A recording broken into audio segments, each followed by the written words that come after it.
Oi!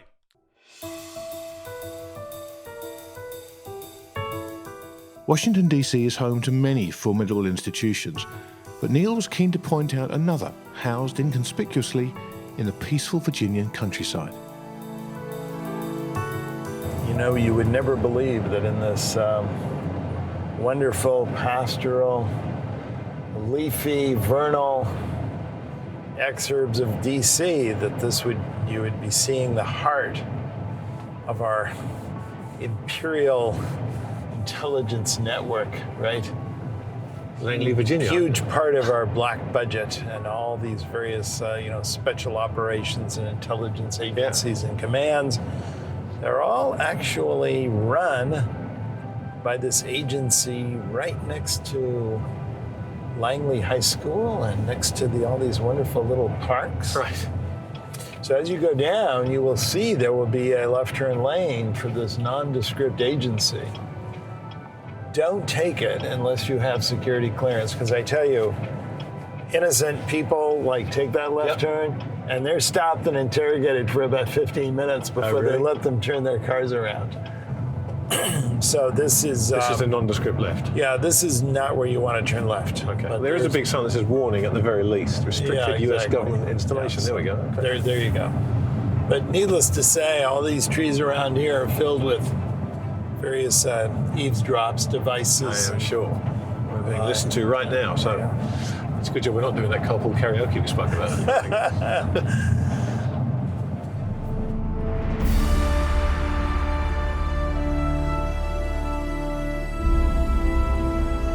Washington, D.C. is the seat of power not just for America, but in many instances for the whole world. And amidst its familiar architecture, there are monuments to generational changes which offer clues as to not just the personalities of those generations, but their character and the likely way the world will change as one makes way for the next. So Grant, this is it. It's quite something. You might call this an amphitheater of victory. I mean, look at each of these states has a garland of victory hung from them. This is the same garland you would give to a victor returning to Rome in a triumph. The laurels over the head, and the enormous, you can imagine the crowd screaming on every side. By the way, another interesting thing about the GI generation is that, you know where we built the biggest football stadiums in America? Like Ohio Stadium and the Orange Bowl and Stanford and UCLA, all these big. We built them in the 1920s for this generation in football. Right. So from the very beginning, Americans wanted to see this generation as kids in huge public places, just kind of in this size, right? And here you see it. When a boomer like Donald Trump begins to say, "Make America great again," right. Do you think he has some kind of memory, some sort of historical memory of an America like this? And you look at this thing, and there's another thing that comes to your mind about it. It's not only grand, but it's meant to be grand. Yes. And much of the criticism, because at the time this thing was built, America was run by boomers. Right. And so what was their complaint about this thing? It looks like it was built by the very fascists that were fighting. And it reminds us something, right? It reminds us of the world of the 30s. And this is what we forget about. And actually, I think that's part of the genius of this memorial, is that it is from the period. It's not supposed to reflect boomer sensibilities of the 2000 00s, the late 1990s. It reflects the sensibilities of the 1930s. You have, on the one hand, this huge edifice saying Pacific.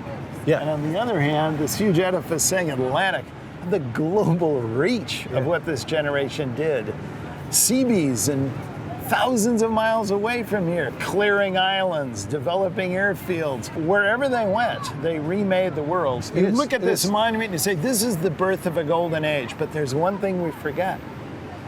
All the golden ages of history always start with a huge crisis. Always. There is no golden age that doesn't come after a crisis that reorders everything in the world and that it enables the new generation to be fresh molded into something, a generation that's able to fit all the pieces together in a new way. And that was this amazing generation. And all of those junior citizens we see in these murals that all joined labor unions later on in the late 40s, 1950s, 60s, as soon as they started retiring, from labor unions, they all joined AARP. Right. Yeah. And they all voted for Social Security because that was a promise that FDR made to them, that they would be secure. Remember, risk aversion, security. They wanted that security. Yeah. They would have the unions, they would give them the defined benefit pension plan and all that stuff, and ultimately they would have Social Security for the first time.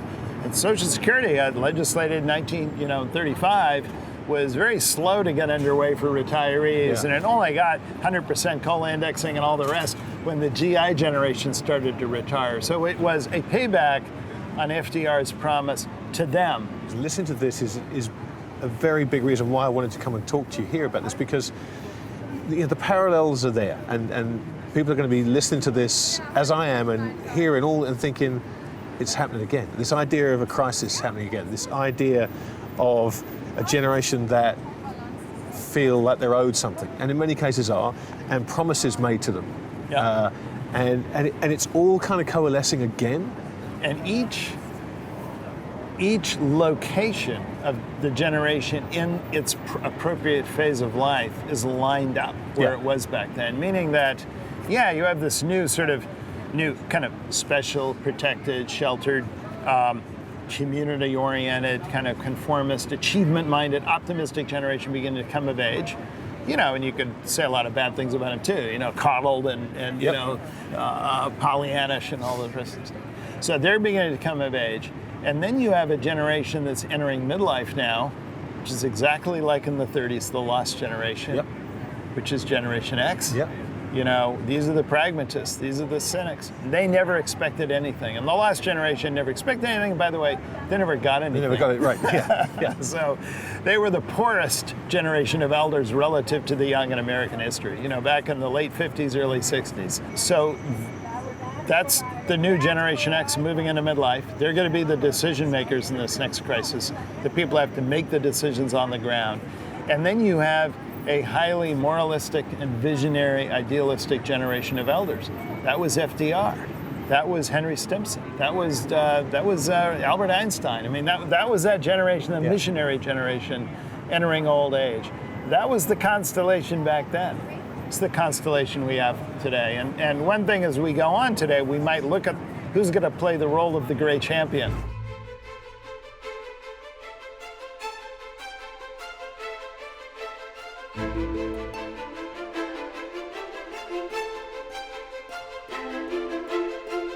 History provides many clues as to the nature of fourth turnings, and having Neil lay out the unseen brought everything into much sharper relief.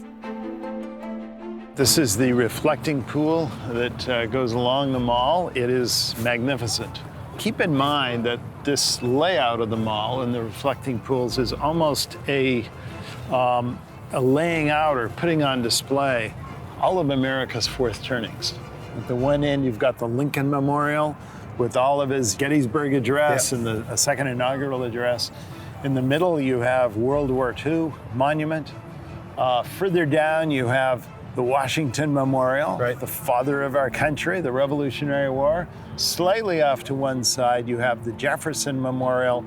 And then at the extreme far end, facing Lincoln, is Ulysses S. Grant in a very dynamic, kinetic memorial to his more active role in that conflict. So it's really amazing, right? You see all of our nation's foundational turning points, our kind of constitutional resets, all along this DC mall. And conflict, to your point, it's conflict, it's always resolution, conflict. it's always conflict. It's always conflict. And in some cases, it's what's stressed is the action. And it's a great contrast here with the Grant Memorial, which is all about, the guy who was in charge of bringing it to completion, the executor, the general, the guy who had to send all these soldiers to their deaths. And on the other hand, the gray champion, Abraham Lincoln, with all of his, morals and principles about why we fought this war and what it represented. So in one way, the symbol, the ideal, and on the other hand, the action. And when we talk about generational types, Grant and Lincoln, two very different generations. But as is so often the case in fourth turnings, they're able to work together. Yeah.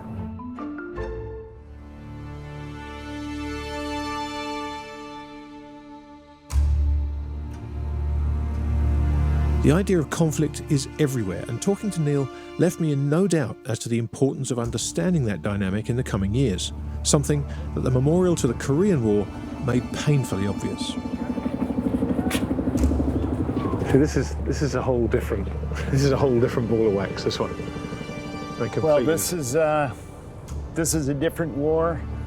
This is a different generation, and this was the silent generation mainly. Although there's still a lot of GIs who are still serving. This was the second war, right? Meant to preserve the peace. Yeah. Not to gain anything new, simply to preserve what had been won. The generation that fought in this was very much known for bringing a whole different dimension to youth. This generation made its news as a college class of 49, taking no chances, as Fortune magazine said at the bottom of their magazine. They didn't want to change the world, they wanted, or change the system, they wanted to work within the system, right? So they kept their heads down. This is a generation that didn't want anything to go on their permanent record. During the McCarthy era in the early 50s, when the GIs, now beginning to settle down with kids, were chewing themselves apart for who was and was not a member of the Communist Party, this generation said nothing. They were squeaky clean, right? And they were going to get in all the plum positions by remaining spotless, taking no risks. They were the ones who wanted the, 30-year invisible handshakes with their employer, getting married at an early age, wearing the suit and ties, just doing everything by the letter, right? And there's a somewhat traumatized generation because they were the children of the Great Depression and World War II. So they knew at what cost this new order had been built. Their mission was not to mess it up. Don't screw it up. Not exactly. to mess it up. Exactly. To be the technicians, to keep it going. Now, Korean War came along, as Truman declared it was a police action. We needed to go, and it had no possibility of victory. I mean, that old warhorse MacArthur was jettisoned. We weren't actually going to beat, China or do anything like that, just to maintain the status quo. So here you have this generation, and think of just the different psychological feel as you look at this from the GI memorial, right? So you've got 38 soldiers, 38 months, fighting for the 38th parallel. I mean, it's all kind of here. Kind of a meaningless number, kind of the chosen few. But I think when you look at these guys, the one thing that always interests me is they all look very interesting as individuals. Yes, that's not what like the GIs, not like Iwo Jima, where they're all just. No, they all have an interior life, and they're all kind of wandering with these ponchos through horrible weather to wear. Well, and they're set apart. They're set apart from each other. Set apart. And who knows where they're going exactly? Well, this is it, right? They're all looking in different directions. Exactly. So it's a little bit of that. We're obeying orders. We're doing our duty, but to what end? We don't know, right? To what end? Yeah. And ultimately, to what end was the Korean War, except simply, finally, at the end, to redraw the same ceasefire line at the beginning of the war. Right. I mean, wow, that's an achievement. Yeah. To your point earlier on, it just shows you the different mindset of the generation. So clear, not just the generation depicted by these memorials, but the generation who've commissioned it and built it and designed it. And maybe they're the same generation, but I suspect not. So interestingly, this was done in the early 90s. I think this was actually, christened or kind of brought out to the public in 1993, much before the World War II memorial. And in a second, we're going to go over to the Vietnam memorial, which is actually brought out even earlier, which just shows you how boomers dominate everything, right? Exactly. Boomers got their monument first. Yeah, right. And what we see with the Vietnam memorial is something completely different than this kind of very human, personal, sophisticated portrait of a generation that you really feel you want to know as people. Yeah. This isn't the greatest generation. This is the nicest generation. Right. I find this one really moving, and I think it is just moving. because it's so personal. It's poignant. It's poignant, exactly. You look at each one of these people and you almost recognize them. I totally agree with that. Well, let's go and take a look at the Vietnam War, because it is very different, and again, it just tells this continuing story about how the generations change. And there's a lot to talk about, and specifically the boomer generation, which when we get to the Capitol and we talk a little bit about the politics of it all, it's so important to understand the hold they've had over the entire American society for such a long time that's now kind of under threat. Well, let's go take a look. All right.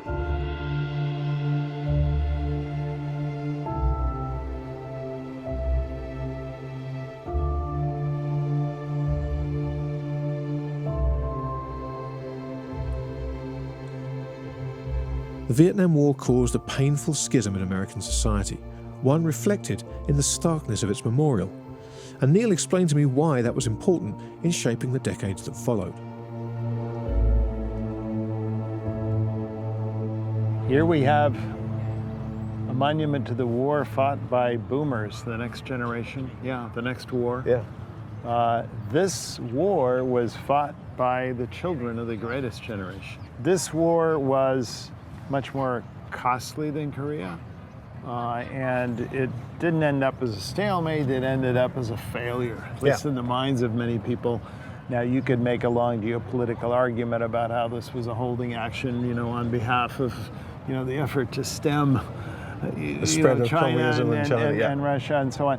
But it was widely regarded at the time by all sides as a failure. I mean, you know, McNamara and Dean Rusk and FDR and LBJ and all the people who supported it thought they had failed.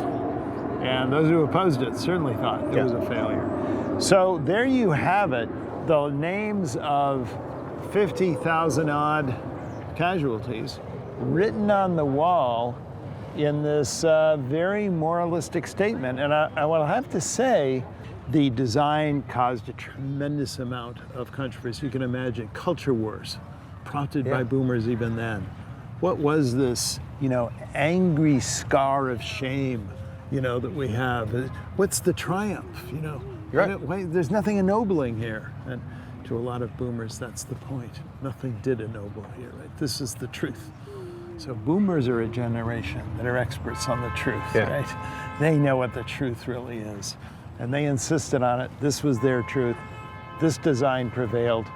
That's the kind of memorial we have. You know, you bring up truth, and it's something that we'll talk about a little bit later on, because this was really the first generation that started to just fundamentally disbelieve the government. Almost a point of principle was to disbelieve the government. There was a lot of controversy around what they were hiding, what they weren't talking about, what they were trying to keep from the public. And you know, was this the really the beginning of the death of truth, or the reinvention of truth? This is the reinvention of truth. And remember, this was part of the whole awakening. This was all part of the late 60s and 70s. Truth is what's inside each one of us. Truth was not embodied by institutions or by officials or by bureaucracies or hierarchies. Truth is what each one of us knows. Yeah. And the only reality on that war, it's like, you know, kind of almost Hemingway coming back to life, are the names and dates and places of the dead. Yeah. And that's what we will show, right? And so this has become, with boomers, part of this very much is kind of postmodern sensibility. There's a lot more to talk about there and to unpack, but certainly boomers have redefined truth as something very perspectival, very relativistic, and relativistic to each person's convictions. And how that's changing now, as we get closer to the next crisis, perhaps, is very interesting, and how it's changing in the hands of millennials. Well, I want to talk about that, because I think that's a key part of this battle now that we're you know, you and I have been working our way through Washington today to hopefully talk about this really important battle that is just starting to shape. And it's not just about the fourth turning and what happens at that stage, but it's about the battle within that, for power, for control, for politics, for the hearts and minds of the people, and how that battle's being fought.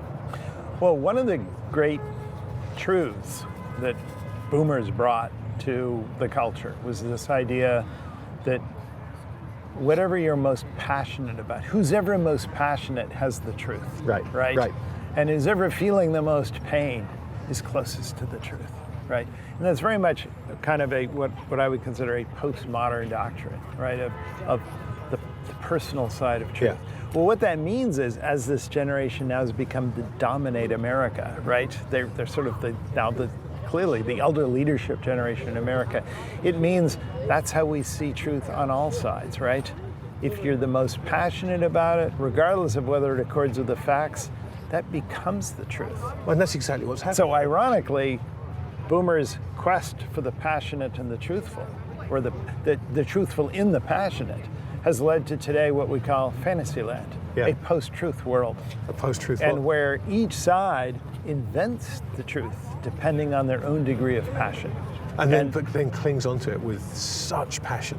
But Right. because it's the passion that creates the creates truth. it. Exactly and right. that's true both on the left and right today. I think with Trump's victory in 2016, that was the right moving in that direction. Trump not really caring. You remember the great comment after Trump won by all the conservatives explaining to progressives. They basically said, you took them literally, you didn't take them seriously. Exactly. And now, with the rise of AOC and a rise of many people now on the left, it's their turn to say that.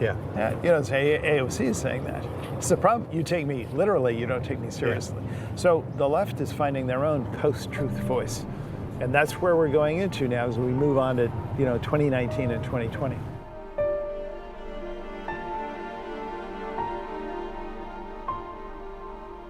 A post-truth world merely amplifies the dangers posed by a fourth turning.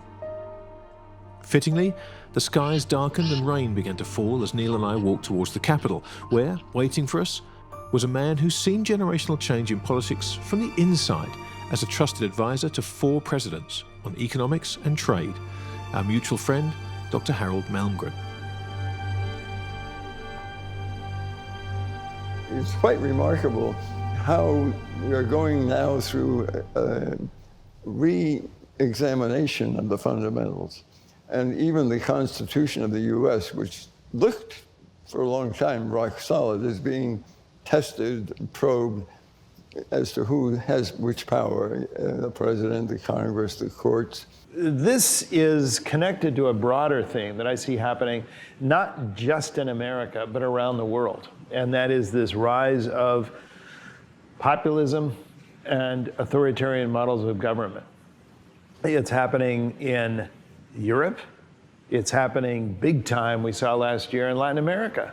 I mean, we saw it, with AMLO taking over Mexico, and then Jair Bolsonaro. And then we look at Southeast Asia and all these new charismatic popular leaders appealing to their ethnic religious majority. That's just a pattern over all of the large nations, from the Philippines all the way to India. So that's where we are, and it's just important to realize that we get so caught up in Trump, and the left, and when our millennials going socialist and so on. We don't stop and pause and think this is part of a broader rhythm. But it makes sense because the generations are global. This is not an American generation; global. it's a global generation. Because remember that the post World War II settlement of that era was a global settlement. To me, there's another overlay, which goes back to something you said partway. We're seeing the appearance of more and more autocrats, personality. Strongmen. Strongmen. And I've been thinking about this years ago, in the 70s and 80s. I sometimes went to Moscow, and so I got familiar with that decision system, and it was all built around the chairman of the party, but it was a country run by a handful of strongmen. Looking around today, what's been quietly going on without our paying much attention is gradually our businesses and our economy are increasingly concentrated in 2 or 3 dominant players in each field. I mean, the airlines, example, 4 airlines, that's it. We are becoming highly concentrated. In the 70s, it wouldn't have happened. We would have had anti-monopoly policies at work. But now, to me, it's oligarchies. I mean, we're looking a lot like Russia. And if you know China well enough, it's a certain number of interests that are either state enterprise or wealthy families. And they are, in a way, a group of oligarchs that have chosen Xi to run the economy. It's not something we think about, but we are edging towards highly concentrated power in the hands of few. So where does this go? I mean, with artificial intelligence and the Chinese social credit system, you can watch everybody, you can monitor everybody, you have control theoretically. you can coerce to a certain extent. And how long before society rebels against that once again? And but we're at that point now, we're not really looking at ourselves, allowing this high concentration, which is also resulting in high concentration of wealth and a widening wealth gap. So, which is going to be an increasingly central part of political debate. When we're talking about this generational change in politics, I mean, you were obviously in the White House when Kennedy was in office, and there was a point where we had a young generational change of a leader of a country. So just take us back and just talk about the mood and the feeling both before Kennedy took office and after, and any shifts that you saw in terms of the public, I don't know, just whether it's the feel-good factor or whether it's a sense of a torch had actually been passed and we could forget the tension. So that was a very exciting time, because if you had something you think should be done and you had the determination, you would get the authority to go do it.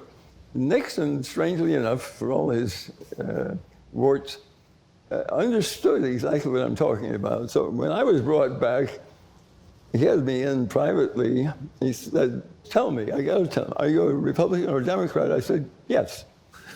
He said, "What does that mean?" I said, "I'm a problem solver. I'm interested in getting things done, and that requires gathering a number of people that have a sense of common purpose and making something happen." Well, that worked at that time, but now if you can imagine it today, I mean, it just doesn't exist. Everything is polarized, and people talking to each other across party it's treated as treason.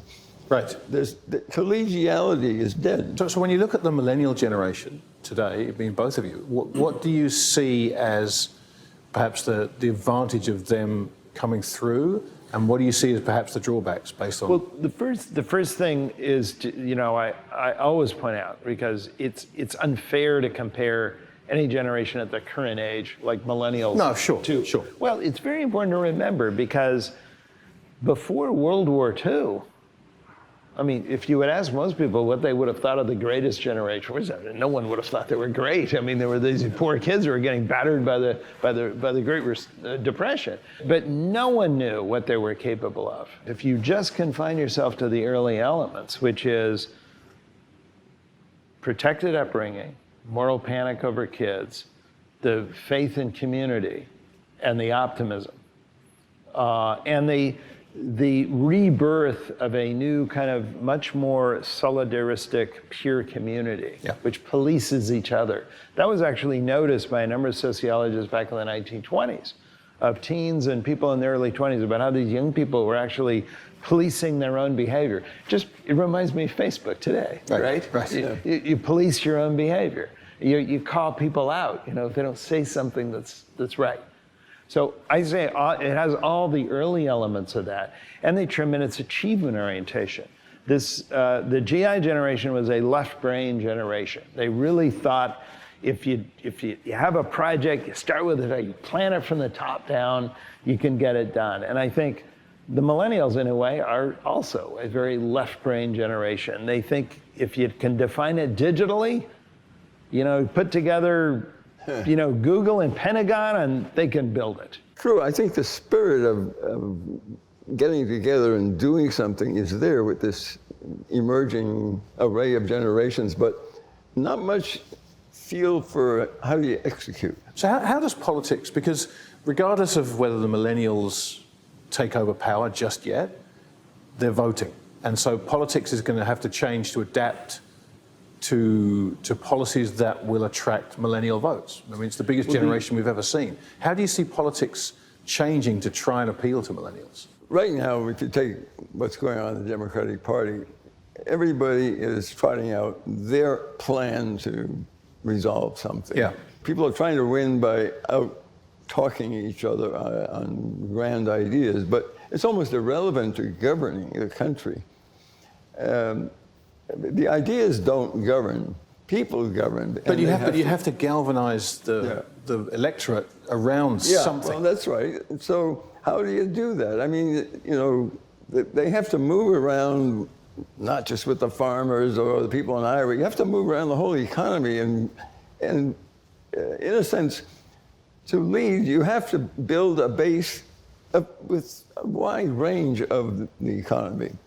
And a lot of these young people want to do something tomorrow morning. It takes time to do that, to build that power structure. It's a almost multi-decade process. And I don't see any politicians doing that right now, but they will have to get there. If they've got all this stuff, they're going to be in a scramble. How do we get this done?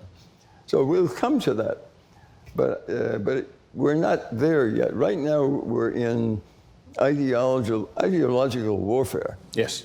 And that's unproductive. But I would say beneath the obvious, bitter polarization and the, red zone, blue zone, and all that, is this ebbing of any kind of trust to a record low level. And what that means is, and we already saw it on the conservative side in 2016, I think we're going to see it, I think we began to see it in 2018 in the by-election. We're going to see it big time in 2020. So you're going to see the same thing on the progressive side, and that is, I'm not afraid to make a big leap.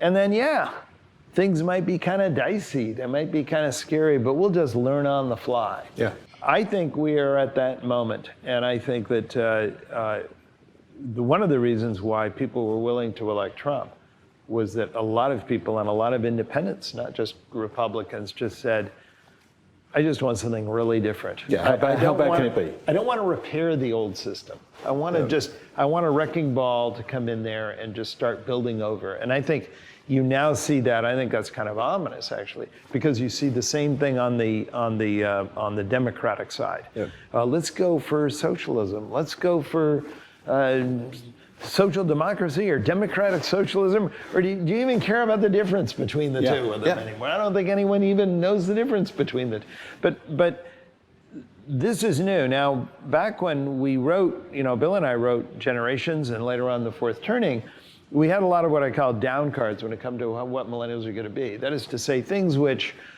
we predicted about them but hadn't yet appeared. And one by one, they all started appearing. The closeness with parents and the risk aversion and, all these various things started appearing.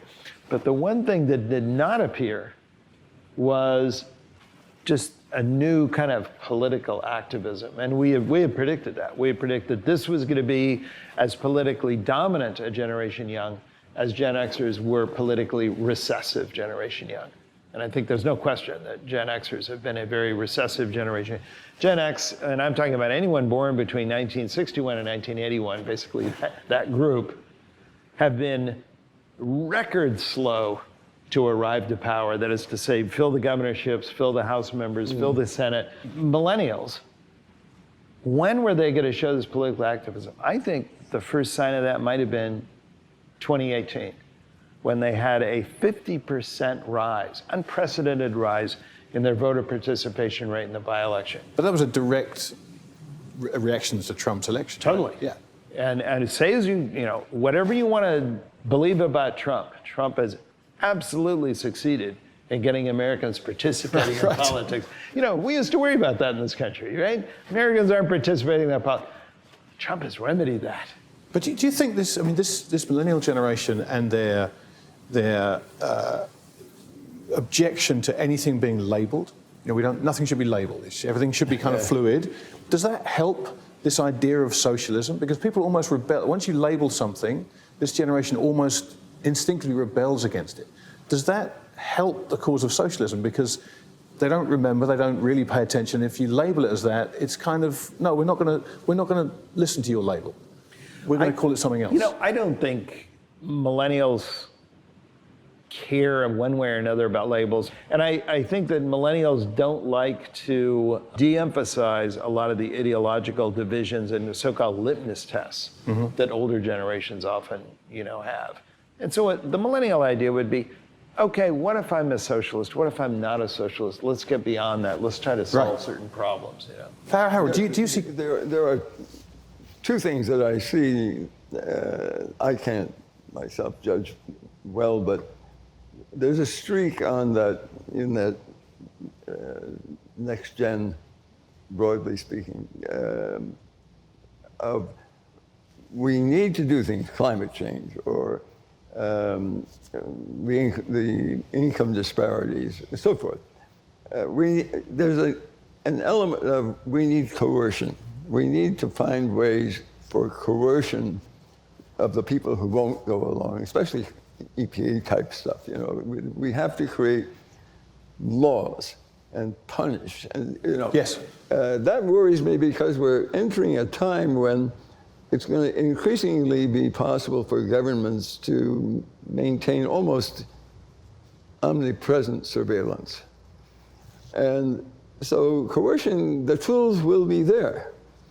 So there's some risk that the way this ends up is centralized autarky, because the tools are there, and the temptation is to use the tools. This whole business of coercion is really interesting. The words we've been using, authoritarian, strongman, Yeah. dictatorial, centralized, Yeah. right? These all imply coercion. What justifies coercion? Crisis. Yeah. We're back there again. Right?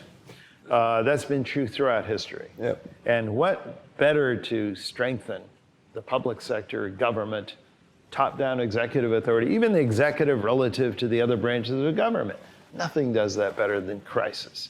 Because in a crisis, Yep. you've got to act as one unit, and people are scared. In the next episode, Neil and I continue our conversation with Harald Malmgren before weighing up all that we've learned on our day in DC and trying to figure out what the lessons of history can teach us about the likely future for markets, politics, and society on the other side of the fourth turning. Let's take the scenario that within a year or two we'll have a financial crash.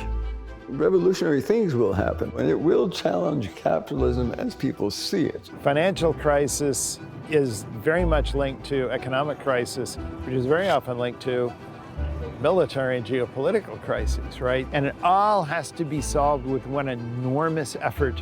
And once that is resolved, once that is overcome, we then get to reset all the rules of the game.